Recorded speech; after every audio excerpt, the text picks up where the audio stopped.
Welcome to Celestial Small Talk with Alice and CJ. Celestial Small Talk refers to the big ideas, profound revelations, and deep connections that are created in the briefest of encounters.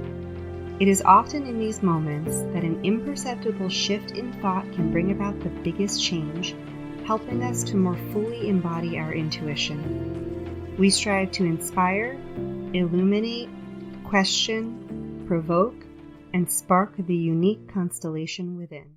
Welcome back to Celestial Small Talk with CJ and Alice. Alice, how are you doing today? I am feeling a bit sleepy today, all day actually. I've been trying to focus and it has not been easy. So I was just doing forecasts for the month of August and I got 3 days done. Just lounging and resting, and it was fine because I worked a long day yesterday. So I was just allowing myself to rest. How are you doing? I'm really glad that you're allowing yourself to rest because I'm finding that has been so underrated as a priority in my life. And now that I'm allowing myself to just lay down when I'm exhausted, it's a game changer. So I can sort of empathize.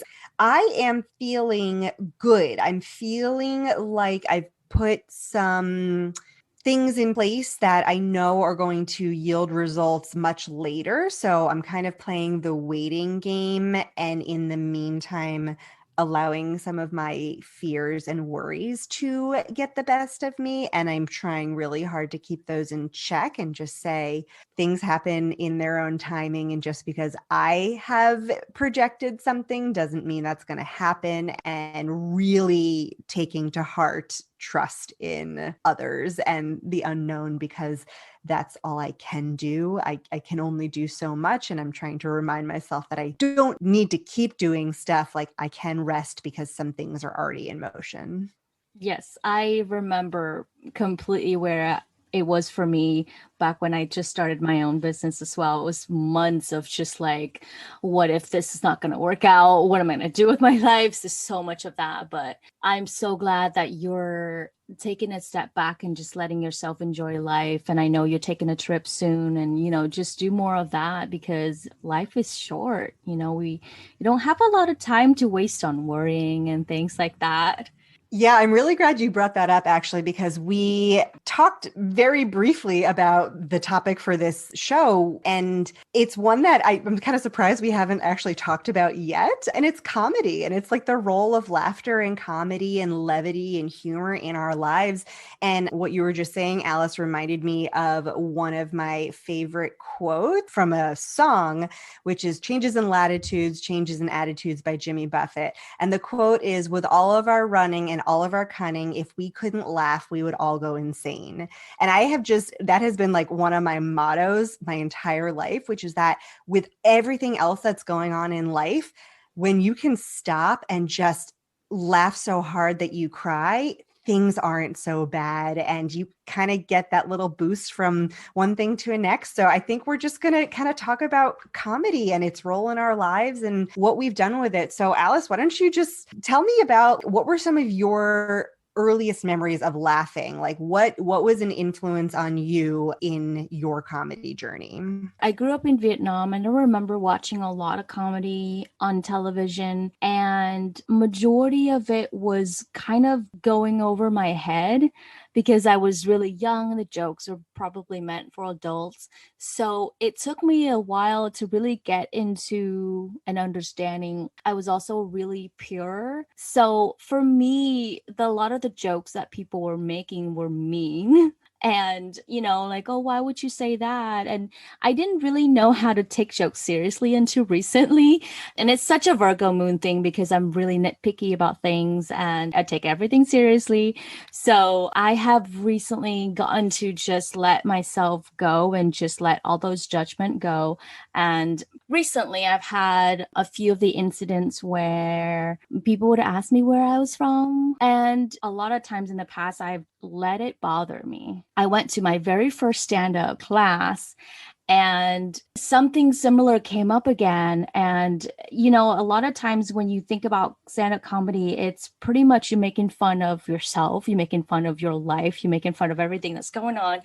And so I took a moment and I just said out loud, I said, I guess I'll just have to laugh about it. And that was such a weird realization because the kind of insights that I have for stand-up comedy is completely different from what I have for improv comedy. And I'm way more comfortable and very much in love with improv comedy because it's a collective creative process and you have support.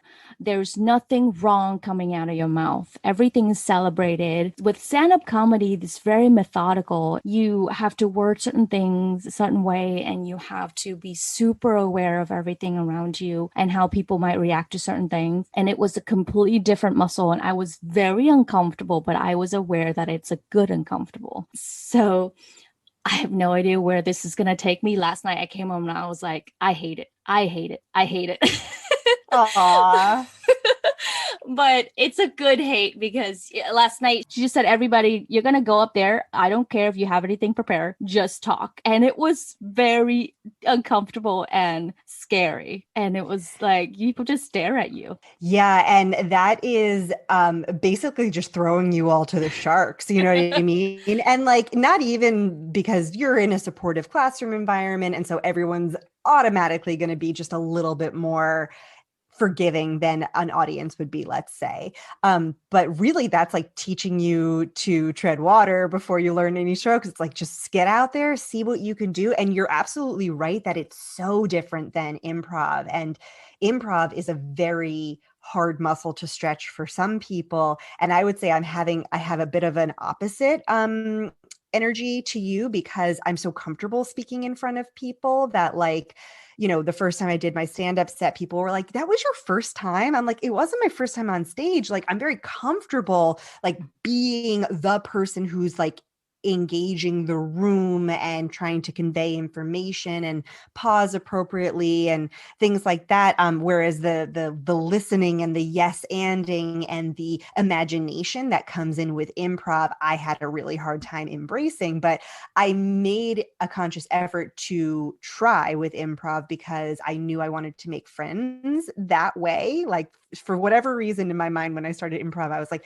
that's how I'm going to make friends because I know these people are going to be on the same sort of wavelength as me in terms of being able to listen and reciprocate and just like kind of work with what we have.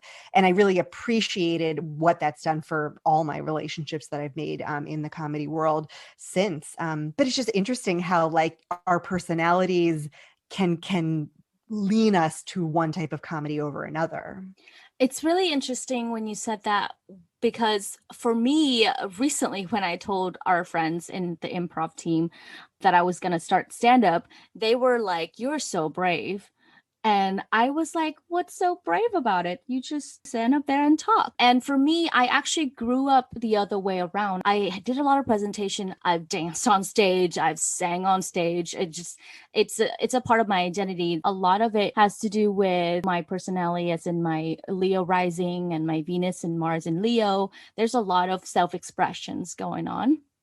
And when I got into improv, it was more my effort to try to get out of my head and getting to know myself from other perspectives and stretching more of the social muscle. Like, I was shy before in a social setting, so that kind of just get me out of my head. And I think last night, the experience I had was because I hadn't written out a joke. And I think that was the difference. Stand-up comedy is you have to actually write something. You don't just stand up there and talk about anything. So even though the experience wasn't comfortable, it wasn't entirely foreign, but I can tell that it's been such a long time since I've been up there by myself. The last time I performed, it was probably 10 years ago. So it's been a really long time since I've been up. And if you don't have anything to say, I have no problem standing up there if I have something to say. But if I'm just going to ramble, okay. Sure. And I know that there are some comedians who that's kind of their shtick. They're like, oh, I'll just talk about like whatever's on my mind. And that is a type of observational comedy. And that's also a type of comedic storytelling. But I agree with you that you kind of need to have finessed some of those ideas, at least into a way that can be parsed out to an audience. Whereas in improv, our mission right away is to figure out the who, the where, the pattern, and the justification. With comedy, it's, you have to kind of set up what your situation is. You have to set up where people think the joke's going, and then you can do something like a diversion or, it's just, there's so many different ways of going about it. And so much of that has to do with like bringing the audience on a journey with you where they have to follow your train of logic in order to get to the punchline. I realized last night that I actually haven't found my voice as a comedian, because in improv comedy, you're supposed to be everybody. You're supposed to be ready to be everybody. And you're supposed to be ready to have all kinds of accents and all kinds of imagination. And with stand-up, you do have to have a direction or else people can't follow you. So if your jokes or if your material is relatable, then there's a different personality. If your jokes or material is not relatable, then you're a character. That's something that I just realized that I have to establish and find out. And that's going to be a fun journey. So when you were just talking, I just kind of got this vision of improv being represented by the tarot card, the Fool, right? Because you kind of are taking the leap of faith that whatever's going to happen is going to happen, and you are just going to be along for the ride. And stand up feels more like a Queen of Swords energy, where it's fine tuning your message in a cohesive way that's going to sort of resonate with people. It just happens to be in a comedic way. If we talk about more forms of comedy, it'll be interesting to see if any other tarot cards sort of come to my forefront, but they're completely different. And the way you go about practicing them and refining them are completely different, right? Like for both of them, it's you just have to keep doing it over and over and over again, right? Like improv, you get better the more you realize like how low the stakes are and how much you are willing to laugh at yourself. And with stand up, it's a lot more finding your voice, like you just said, finding your stage presence, your timing, all of those different things that go into it, because you are assuming like a personality when you're on stage that could be close to or completely foreign from who you actually are, but you get that chance to like deliver messages and laughs, hopefully in a way that you hope resonates with people. And in improv, like you're just playing, you're just being silly and having fun. Yeah, I absolutely agree with that. So what about your experience with comedy? It's interesting because I didn't really do anything consciously comedy related before 2 years ago, but I've always done bits. And most of that came from watching Kids in the Hall, Monty Python, Saturday Night Live, National Lampoon's movies, Whose Line Is It Anyway, like any Mel Brooks film. And my brothers and I would watch these movies so frequently that we would just quote the lines back and forth to each other. So I always had been or had sort of an aptitude for remembering lines and then kind of using them in different bits. And so much of that is emulating someone's voice, their timing, and like making people understand that you're referencing, a movie or a show or whatever. And then as I was writing bits for stand-up, I was like, oh, these are just stories I tell. Like I've been telling these stories for however long in my life. And now I'm just like kind of refining the bits so that way they get the best laugh. So it's been interesting that I feel like I've had this cache of just knowledge and timing and impersonations, hidden, that now I'm like, oh, how could I work that in an improv scene or in a stand-up bit where I can, use the accents or kind of create this reference to a character. but I hadn't really done anything before that. And I know during the pandemic, you kept up with improv online, and I just didn't feel like it would translate online. And so I ended up taking a sketch comedy class and a stand-up class and participating in a comedic short film challenge. And like all of those use very different comedic muscles too. And so it was just kind of fun how that time where one couldn't perform was able to be used in a different way to just, exercise those muscles. So just being here and seeing how this comedic journey is going to unfold is going to be really fun. Like, I know that we just finished our last class and you said that you're taking the stand-up class, but then after some time, it's going to be hard to keep up with that. And for me, I'm kind of balancing between improv and stand-up and being like, well, what's it going to end up being? And I'm just kind of letting it be what it is right now. And if I have some laughs and other people have some laughs, like that feels pretty good to me. Yeah, I haven't actually taken a sketch class yet. I feel like that's another type of muscle that you would have to practice because it's not quite stand up. There is a lot of planning and refining, but you have to be really methodical about so many things with the sketch. So with stand up, the end result would be a type 5. So what was the end result of a sketch class? It was writing screenplays, basically. So if you think about anything that you've seen on, Saturday Night Live or Kids in the Hall or Monty Python, like those are all written sketches that include some of that observational comedy and then imagination, again, that kind of come from improv, where you take an idea and you figure out how to bring it to life. So you're basically creating short films. That's what a sketch is.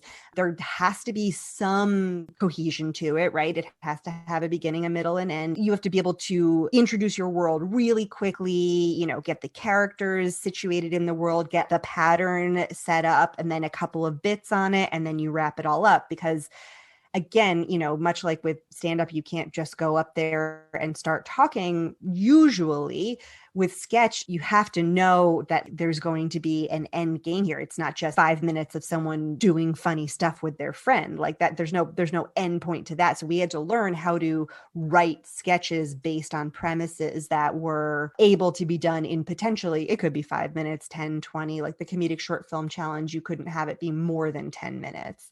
And those were basically sketches that people created films for. I think that's something that I would definitely want to learn eventually. I am making sure that I make time to keep up with comedy as much as I can, even after my son gets back, because it's just, I've been really happy for the last however long we had the class for, and even after that, and I've been able to learn so much about myself and feeling so much more confident in my skin and my social life. And I think that's something that's healthy and necessary to keep up. And that's something that I'm not going to compromise again. You know what I mean? Absolutely. And I'm really glad to hear that because obviously I want to keep playing with you too. And we were talking actually the last time we hung out, I think, about how improv creates such connections between people because of the intimacy that comes from just being aware of people's energy on stage. And I think stand-up has a very similar thing where you really have to feel out the room and you have to kind of sense like where are their interests and where, can I kind of jab at them here? And then how can I bring this part of the audience in that maybe has a different frame of reference for politics or whatever it is. And I think that the friendships that develop among stand-up comics are probably very different than the friendships that develop among improvisers. Because with improvising, again, it's like you're connecting with so many different people and you have to be aware of so many different people's energies. And that breeds really close relationships, which is why a lot of people who take classes together end up on teams together because you've just been playing and the other person's energy and like what they're going to bring to the table, which I think is pretty magical. I absolutely agree with you. I've had incredible friendships just coming out of taking improv classes together and performing together. And in an improv team, there's this non-judgment atmosphere. There's this safe space. You are allowed to be authentically you because that's what we embrace on stage. If you just happen to say the first thing that pops into your head and it turns out to be something completely wacky, it's celebrated. And it's any mistakes, even when you don't know a certain reference and you just choose to make it a certain way, it's celebrated. It's just like, yep, that's the way it is now. And I love that about improv. And there's no negative energy. Your job is to support each other, and that's where you get positive social interactions. And I have heard a lot from other stand-up comics that the relationships they have with other stand-up comedians are definitely a lot different. There's some competition there. They are helpful in ways that they tell you what works and what doesn't in your set. And that could create tensions because you have your own voice. So going through their lenses, it might not work that way. So there's this, like, you have to develop a different kind of communication with them to both be supportive of each other and still have a close understanding and a close friendship. That's so interesting you brought that up. I never really thought about it, but it makes a lot of sense that there would be a feeling of competition. And like you said, getting feedback or giving feedback, but in a way that's not threatening, in a way that's not, hey, I'm going to like steal your joke kind of thing. And one of the basic rules of improv is that you want to make your scene partner look amazing. Like you want to uplift everyone else. That's kind of the point of improv. Whereas the point of stand-up is to be like the funniest, like the one that has the loudest laughs, so that you can potentially play on bigger and, louder stages. I wonder what that breeds or what that means for sketch comedy people. Like I always think about Saturday Night Live, and I think the most recent season finale, the whole cast came out and they were kind of talking about how they're kind of like a family, and much like any family, they love each other, but they're also like very sick of each other right now. And they were like so excited to have just some time off. But you think about an atmosphere like SNL and you're like, I'm sure that there's tons of tensions because, again, there is a little bit of that competition, like who's writing the bits, who's starring in the bit, who gets to do these promos and photo shoots and all of this. And yet you still have that collaborative nature of like, we still have to work together on stage, even if we hate each other. It's just very interesting to think about. Yeah, I mean, can you imagine? There's so many big personalities in one space. The energy just bounces off everywhere. And I didn't even think about writing jokes in that sense. I was just thinking strictly about the people who actually perform these jokes. But now that you brought that up, yes, there's absolutely competition in the writer's room as well. So yeah, there's a lot going on there. It's hard to make a living with comedy because you're so vulnerable all the time with your jokes. Every time you put anything creative out there, it's a point of vulnerability. You're taking a risk. No, for sure. And I've read a whole bunch of comics memoirs, and so many of them talk about having started out as a writer and then working their way up, basically. And when I was thinking back to SNL, many of those people either had backgrounds in stand-up or improv, and there's often a bit of a contentiousness between the two. Like people who do stand-up look down a little bit on those who do improv. And I know I'm not a purist. Like I'm happy to laugh in any capacity, and I will take the class and I will do the performance and I will be in the audience, because all of those opportunities to laugh and bring joy to my life are way more important to me than like declaring one of them the superior comedy. With the writing, yeah, it's like that is the stepping stone up, because no one else is going to write your material for you. So a lot of times you're either writing your own bits or your own roles.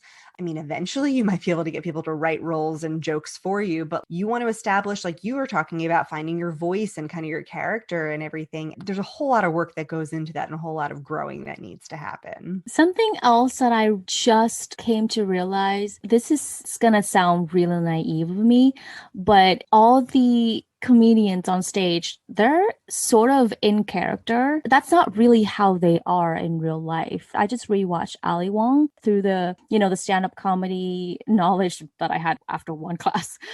That's not really how she is in real life, in person. That's not how she interacts with her husband. It's kind of liberating in a sense for me to realize that, you know what? I can do whatever the heck I want to do on stage.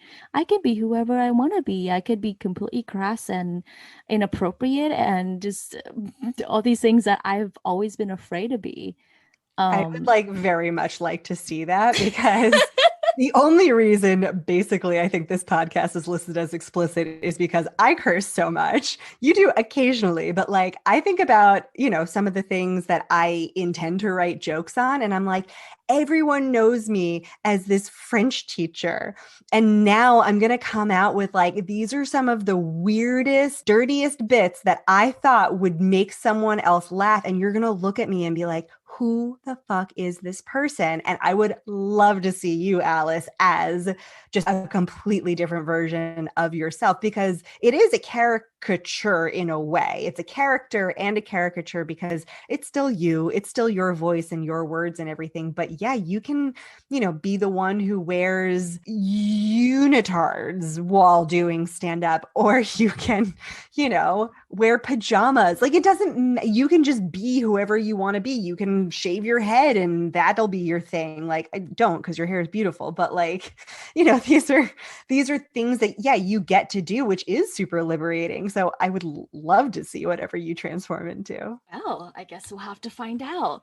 But I feel like the reason why we brought this up was so that our listener can tap into another outlet, their day-to-day coping with life in general. And there's so much you can learn from all the things that you can learn through either improv or stand-up or sketch. There's story writing and sketch that I think is really important. If anybody know about the hero journey, if you don't, I really encourage you to look into it. The hero journey, it's sort of like a structure of a story of how a lot of our, Marvel movies, any kind of superhero movies, the structure that usually engage people, utilize that to write your story is very powerful, especially in manifestation, because everybody has a past. Even your most beloved characters, they have a past, especially the beloved character, I think, because you relate to them way more. You see them in their vulnerability. You see them when they're down and in the arena. I think we get to write the story from where we were to where we want to be. And I think that's a really powerful skills to use in manifestation, in creating your desired reality. Learning about the structure of writing and sketch and things like that is very helpful. What are some of the things you found helpful in improv or stand-up that could be the skills that you can translate into life? Oh my God, so many. I was blown away by my first two improv workshops, which were done by a local improv educator, Betsaida LeBron. We'll link to her stuff down so you can give her your business because she's amazing. Her two first workshops were called Complete Commitment and Follow the Flow. And so much of what she talked about was like, commitment is intention plus action. And I was like, okay, so she's talking about committing to a character on stage, but like also that is a life lesson, which is that I will commit to something only if my intention gets turned into action. I can't just like wish it into being. And so much of improv is like being in the moment, right? And I remember one thing she said was like, if you are sitting there judging yourself, that means you're judging the past, but it's already happened. So let it go and get over yourself. And if you're nervous or anxious, it means you're living in the future and you need to let it go and get over yourself and just be present. Trust that you are where you need to be. Let what happens happen. Everyone around you's got your backs, and all you can do really is accept it and move forward with it. So these are life lessons from the words of, improv educators. And I think so much of what has helped with me having comedy in my life. I know some people are super into true crime, and I'm not hating on anyone who is into true crime, but like in my mind, why would one want to sit there and think about these fearful, awful situations when you can sit there and laugh at a Mel Brooks movie. And like, you can sit there and laugh at like these grown ass adults, you know, wearing furry costumes or whatever it is. Like, I would so much rather invest my time in something that's going to bring me joy and laughter. And that's not to say that, you know, murder mysteries and all of that can't do the same thing for certain people. But like for me, laughter is a tonic, you know, like I think about those times that I've laughed so hard, my sides hurt and I'm crying. And I'm like, that is like better than an orgasm sometimes, you know? And if you can have a laughing orgasm, then like you are doubly made. I've never experienced a laughing orgasm, but Oh, they're that is phenomenal. I that can highly recommend them. hashtag goals. Yeah, right. We are completely aware of the ugly side of the world and society and life in general. Like, it is what it is. This is the platter that we're served. So I choose to eat from the sweet side, and I choose to enjoy my, because you don't really have time to finish the whole platter. So why don't we just focus on what's more delicious, in my opinion? And that's why I mostly just watch comedy and animated movies, and I barely watch action. Sometimes I do. Marvel movies are kind of an exception. But yeah, I don't really like to watch horror movies. I don't need to put myself through that. There's no need to lose sleep over some fictional things. Absolutely, because I think it also, you know, you talked about vulnerability, like it kind of brings to life what some people had in their imagination or a dream or, you know, just something that it was inspired by true life. And I think those stories are so much more meaningful personally because I want to feel the creative genius that went into this, even if it's, yes, an animated B movie or something. Like they're not designed to change your life. They're designed to help you feel a little levity and humor in the moment. And I think that that's what we all can just use a little bit more of in our lives. And I know that comedy has been just a huge part of my life, and I'm excited for however it's going to continue to show up in my life. And I am so glad that it's brought me to so many wonderful people. You know, my current partner and you and our friends from improv has just been amazing. So definitely encourage anyone who is listening who has even had an inkling of well, let me see what one of those could be like. Just look at a local comedy website. You don't have to do anything else but look. If you've got that tiny little voice that is like, what could I do on stage? Or what could I do writing? Or what could I do in a troupe with a group of people? I think that we would all be happier if more people added more comedy to the world. Oh, absolutely. I completely agree with you. I think it's so important that we allow more of that courage to take over, and how in improv comedy, we listen with our whole body. And that is something that has been so helpful for me to learn, because sometimes you just listen to respond and you don't pick up the little hint in the voice, the way they tilt their head, whatever it is that you might not pay attention to until you start practicing these muscles and listening, like Brian says, listen with your butt, like you just listen with your entire body, so that you can pick up and you can add to things and you can pick up their energy and understand where they're coming from. And I also love that it celebrates failures. Like, there's no failures in improv. You are just adding to the genius of the bit when you fail, quote unquote, fail. Another thing that I absolutely adore about improv is the justification. There needs to be justification all the time. And somehow it just got me to be really positive about life, because anytime anything happened, I just justify it in a certain way. Well, this is because I'm meant to do this other thing next. This is because this chapter is closed and I am actually getting to be this other version of me. There's just so many ways you can interpret an event that happens to you. And I think that muscle that I got to practice with justification in improv has made it so much easier for me to just get out of my head and away from my fear and just celebrate life in all of its glory. I love that. And I think that that actually speaks so much to what we do with tarot and astrology. It's just like there are things that can kind of like guide you on your way to your justification. Like, yes, you may have aspecting planets in this way, or you may have cards that come out to this question. And it doesn't always have to be a logical justification. It doesn't always have to be a fair justification. It just is. And that is the lesson, is that complete and utter acceptance of what is without feeling like you need to change it. And I do think that doing this type of stuff does get you out of your head. It's interesting because I feel like there's certain parts of our head we like really need to get into. And then there's other parts we need to like stop being so loud, you know? Like, yes, these are things to do to reflect, to get you to a better part of awareness and understanding of yourself and others. But then there's also like those voices in our heads that we need to tamp down and say like, you are not helping me anymore. Goodbye. I love that in improv comedy, there's no time for you to second guess yourself. There's no time for you to waste on judging the past or the future. Yes, there are parts of you that you do have to tap in. You respond to an offer with your emotions, with your knowledge of something, with your imagination. So you do have to tap into those areas and your past experience and anything that they're offering.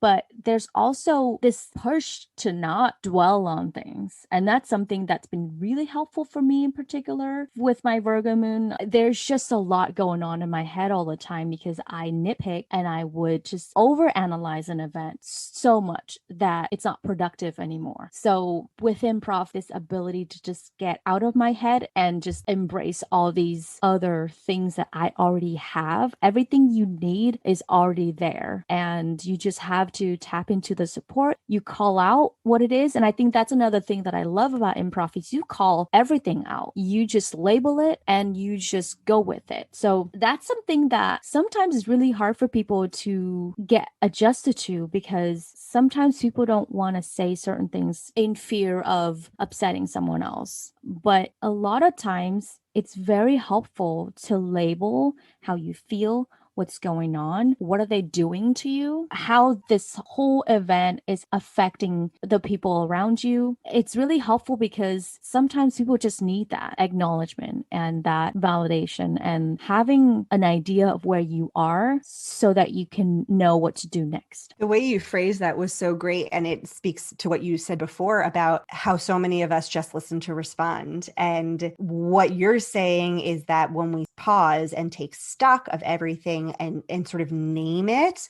what we're doing is taking in all of the information as opposed to just the one thing we've fixated on to respond to, and allowing all of those different things to kind of inform then our next step. And taking that pause and that sacred silence is really hard for people.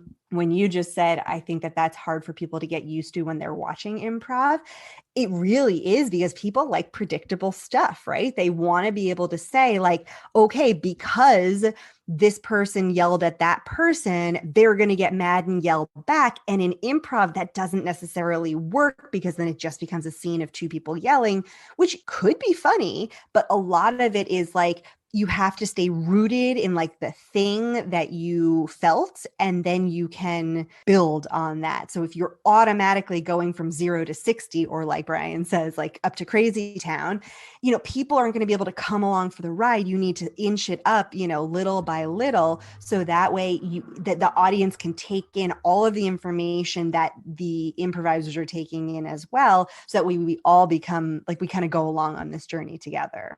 Oh, I love that you said that. It's like the improvisers aren't just playing with each other, they're playing with the audience as well. So everybody was experiencing the same thing at the same time. Right. Well, that was something that Brian talked about a lot, was how you need to, like, anytime the audience reacts to something, that has to inform your next move on stage too. That's true. That's how you pull the patterns out. And that's the feedback you got from the audience. I just never group the audience in as one of the group members, if that makes sense. Yeah, but it's the same with stand up too, right? Like you have to pause for the laughter to happen because the laughter is a part of your set. And if you're rushing through your material through the laughs, then people aren't going to hear it. And then you can't necessarily build upon that. So it's necessary to have that comedic timing and sense what the audience is giving you or your players are giving to you. So that way you can bring everyone along on the ride. Because if you're just rushing through your scene, people are going to miss all the funny. Yeah, absolutely. So I would love to get into your tarot pulls. Yeah, and I mentioned to you before we started recording that these kind of played a joke on me. So I was thinking of questions. That's usually what I do when I'm shuffling the cards, and I'll jot down any ideas that come to mind. And then if a card comes out and seems to be answering one of those questions, I'll usually start by just putting it in order, being like, okay, if it was the first one that came out, it answers my first question, etc. But as I was going through these, I was like, these aren't really answering my questions. And then I kind of got all four of them out and was like, oh, they're talking about the journey of comedians. Like these cards were just telling me like the different stages that comedians get to. And just food for thought, I think, like for the collective. So I also was thinking about just the word humor and levity as well. So this isn't just comedy specifically, but whenever we are in a situation where we're trying to bring humor or levity, we can think about some of these things. So the first card that came out was the Queen of Diamonds, and for this week, I'm using the Jane Austen Tarot again. And the Queen of Diamonds is this card or this deck's version of the Queen of Swords, which I mentioned earlier as being a stand-up representative card. And in this deck, this card represents security. And I think that's kind of the like confidence that we have going into a comedic situation where we're like, oh, I'm going to make someone laugh. Like this is going to be really good. So whether it's on stage or, just telling an anecdote or something, it is sort of our confidence in moving forward. I also think that this Queen of Diamonds is reminding us that if we can still laugh, then things can't be that bad. So oftentimes you can associate the Queen of Swords with like severity, truth, and all of this, but it also can just be the way of like cutting through some of that tension and saying like things can't be that bad. If we can find joy and levity in our relationships and communities, then we're doing okay. And if we share that with others, then we're going to be able to form some deeper bonds. The next card that came out was the Five of Hearts, which is this deck's version of the Five of Cups. And generally, this card represents disappointment, which I think is very personal, or it's very appropriate on a comedian's journey, is that they're like, oh, that didn't land as I thought it would. Or, I kind of went into this hoping something and then ended up kind of being underwhelmed by it. The quote that's on this card comes from the book Persuasion by Jane Austen, where Captain Wentworth writes of his regrets in a love letter. And it says, "You pierce my soul. I am half agony, half hope," which on the surface doesn't sound very good. But it also kind of reminds me of those times where you are like laughing so hard that you're crying, or something that someone has said has just like gotten to the heart of the matter. And you're like, oh, okay, we're going along with this ride and we're going to be emotionally invested in this. And then bam, something's going to happen and it's not going to go the way we thought. And we're going to feel a little disappointed. But then we always try again. So the next card that came out was the Jack of Diamonds, which also doubles as the Star, the major arcana card, which represents hope. And so I think then we kind of rebuild, we come back to it with hope that the next time this is going to happen, we can look for support and guidance and maybe a positive reception from our audience, and we can be optimistic about our future. But then the last card that came out was the Three of Spades, which represents rejection in this case. So, oh my God. And I just realized that the diamonds don't represent swords at all. They represent coins or pentacles. All right. So everything I just said about the queen and the jack, just apply pentacles or coins to it. It's fine. So the 3 of spades is the one that has to do with wands. So that's why I just realized that. I was like, oh, okay, that was the wrong suit that I used before, but no big deal. So the 3 of spades in this case means rejection. So it's like, when you try again and you have that hope and it's just not landing, it could be possibly that you are being rejected by an audience, or maybe you're being rejected by yourself, or your thoughts are preventing you from moving forward. So it's important that we use our words and our thoughts carefully so that way we remain steady. So I feel like you interpret them as a journey of a comedian, but I also feel like those are just part of the package. Everywhere you go, this is going with you. As long as you live wholeheartedly and you put yourself out there, these are always going to be possibilities. So, I mean, rejections everywhere. We've talked about rejections before. Rejections is just part of life. And then the second card that you pull, when you interpret it as like half agony, half joy, I think that's how we live and we cope with life. We're always sort of half agony, half joy, like all of us. That's really sad, but you're right. It's like reality. It's like, yeah, okay. And like the analogy I made earlier of like the platter that we're served is always going to be, I don't know, I don't want to say rotten food, but rotten food and yummy food. And, we're always going to be served with that. And just, it's where you eat from, what you take in, what you internalize, how you approach a situation is going to be different. I think these are really actually deep and very thoughtful cards that came out. I'm glad that you felt that, because I was a little confused by them. Like I said, when they were coming out and they weren't like quite answering my questions, I was like, huh. And then I kind of thought that they were like playing a trick on me. And now you're interpreting it a different way. And I love that. I think that if we're thinking of kind of like the role comedy plays in our lives, or just like the connection, the levity, the humor, we are kind of suspended between these different feelings of like security and disappointment and hope and rejection, like all the time. So thank you for that. So what are you grateful for? I am grateful for laughter. I have been rewatching a couple of things and doing some new shows that make me laugh. And it just gives me that little bit of balm, at the end of the day, when I've gone through all of the trials that I've been put through, all of the work that I needed to do, all of the things that I still need to do. If I can just take that moment to sit and watch something that's going to make me laugh, then usually I realize that I had a pretty good day. So I'm grateful for laughter in all of its forms, particularly when I can laugh with other people. What are you grateful for, Alice? I'm grateful for for comedy, for all the work that people have put in to allow us to experience their creativity. And I really urge everybody who enjoys comedy to really support it, because it's hard being a comedian. It's hard being a creative. I'm so grateful for all these shows that I got to watch, all these comedians that I got to experience. And I am grateful for all the skills that I gained from being involved with comedy and how it's lightened the load for my life. I'm forever grateful for that. I'm always going to make time for joy so that I don't have to eat off of the rotten platter. That's great. And actually, that will be a perfect ending point, because the candle that I lit at the beginning of this session was for joy, and it is overflowing right now. So it's about time to sign off. But just for everyone listening, let's end on this note. So take a deep breath in and let it out. And just close your eyes if that feels comfortable, and think about these words. Let me discover pure joy in my being. Allow happiness and laughter to flow freely through my life and into the lives of those around me. Thanks for listening, everyone. Next week's episode will be our last episode of the first season of Celestial Small Talk. We hope you've enjoyed our content.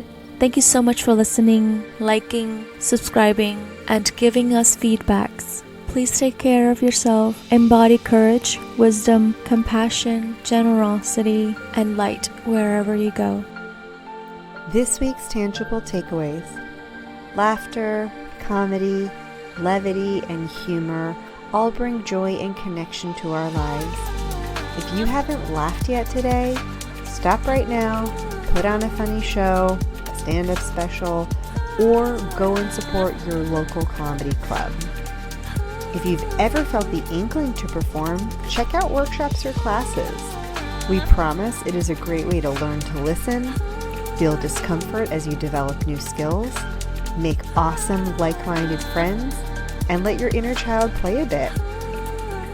One of the biggest lessons improv teaches us is to stay in the moment, not judging the past or worrying about the future.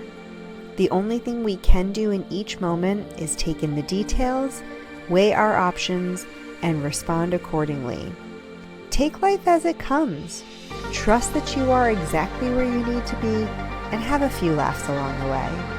Comedy is one of the best forms of exposure therapy there are. Each style of comedy teaches us different sets of skills that will provide even more healthy options for coping mechanisms. It sounds counterintuitive or somewhat ironic to dive into something that might give or trigger more anxiety, but the support and creative space you'll be offered will transform that anxiety into joy and excitement.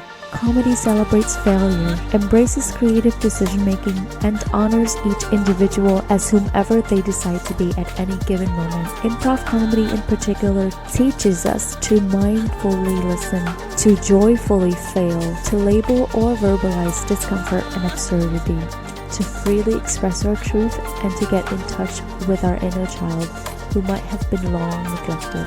When life throws you sticks and stones, we hope you use them to build a hut, a bridge, or a new reality.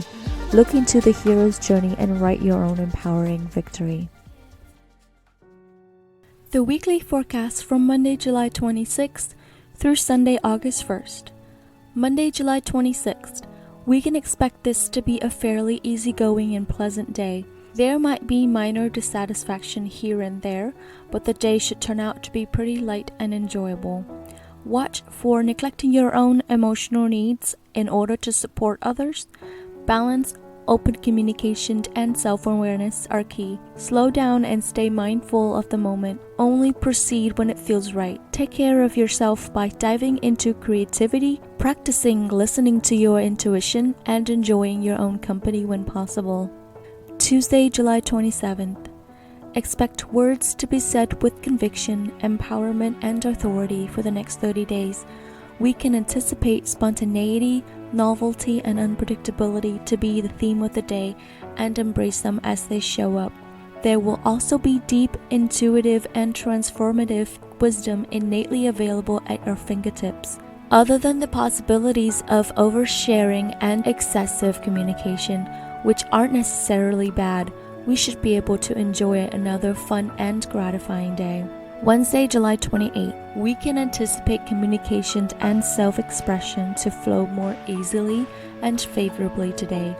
This will be a great day to share your thoughts and emotions openly.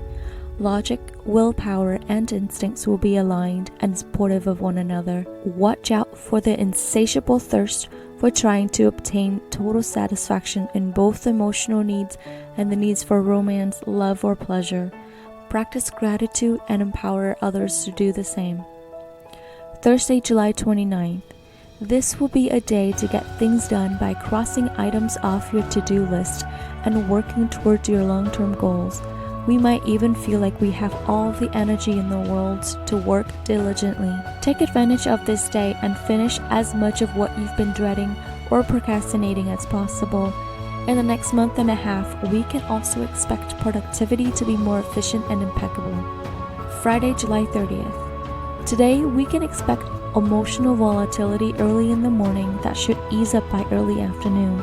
Watch out for taking on more responsibilities than necessary just to maintain harmony and avoid conflicts. Remember, saying no does not make you a difficult or unlovable person.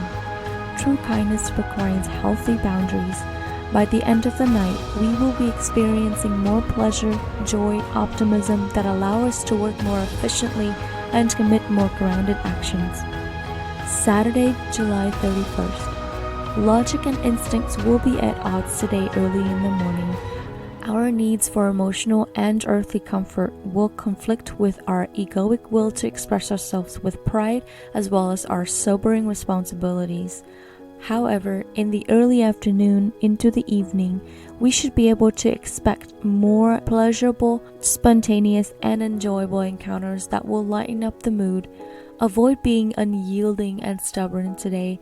Instead, embrace innovation and spontaneity even when they don't come from you.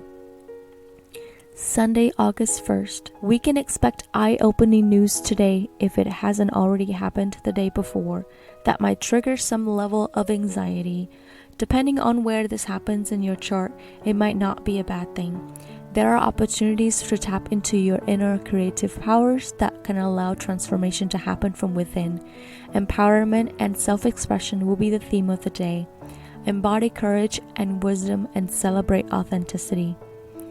If you're interested in more daily transit interpretations, guidance on your astrological chart, getting advice on relationships based on astrology, and more, you can find me on Instagram at truth.told.early. You can reach us at celestialsmalltalk@gmail.com, on Instagram at celestialsmalltalk, and on YouTube under Celestial Smalltalk. Please listen, like, review, share, grow, learn, and love.